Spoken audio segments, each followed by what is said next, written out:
అంటే కొంతమంది ఎవరైతే ఆశావాహులు ఉన్నారో ఇక్కడ 29 వార్డులకు సంబంధించినటువంటి కూటమి ప్రభుత్వం యొక్క కౌన్సిలర్లు ఆశావాహులు ఎవరైతే ఉన్నారో వాళ్ళందరూ కూడా చాలా వరకు మీ గుప్పిట్లో పెట్టుకుని వాళ్ళకి కావాల్సినటువంటి ఆర్థిక సహకారాలు కూడా అందిస్తారని కూడా మా దగ్గర కొంత సమాచారం ఉంది.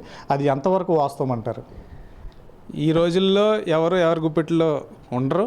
ఒకవేళ అలా మనం భావిస్తే కనుక అంతకంటే అమాయకత్వం ఇంకోటి ఉండదు.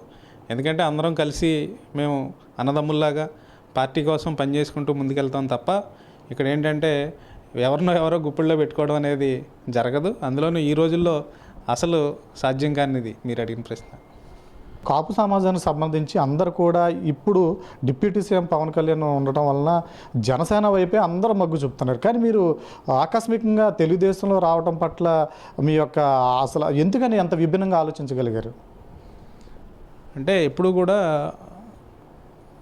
ఆ సామాజిక వర్గానికి చెందిన వ్యక్తులే ఆ పర్టికులర్ పార్టీలోకి వెళ్తారని ఏముండదండి. ఎందుకంటే తెలుగుదేశం పార్టీలో ఎప్పటి నుంచో కూడా స్వర్గీయ శ్రీ నందమూరి తారక రామారావు గారు పార్టీ పెట్టినప్పటి నుంచి కూడా బీసీలకు కానీ ఇటు కాపులకు కానీ ఎస్సీ ఎస్టీ అన్ని వర్గాలకి కూడా సమాన అవకాశాలు కల్పిస్తూ ఈ రోజున ఒక భారతదేశంలోనే మీరు చూసుకున్నట్లయితే బీజేపీ తర్వాత అత్యధిక కార్యకర్తలు ఉన్నటువంటి పార్టీ తెలుగుదేశం పార్టీ. సో ఆ సామాజిక న్యాయం పాటిస్తుంది కాబట్టి ఈ రోజుకి కూడా ఇంత బలంగా రాష్ట్రంలో నిలబడ్డాం మేము.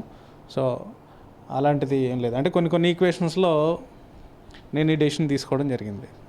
తెలుగుదేశంలో కండువా కప్పుకోకముందు వైసీపీలోకి మిమ్మల్ని జాయిన్ అవ్వమని చెప్పి ప్రపోజల్స్ వచ్చినాయి. మీరు ఎందుకని తిరస్కరించారు?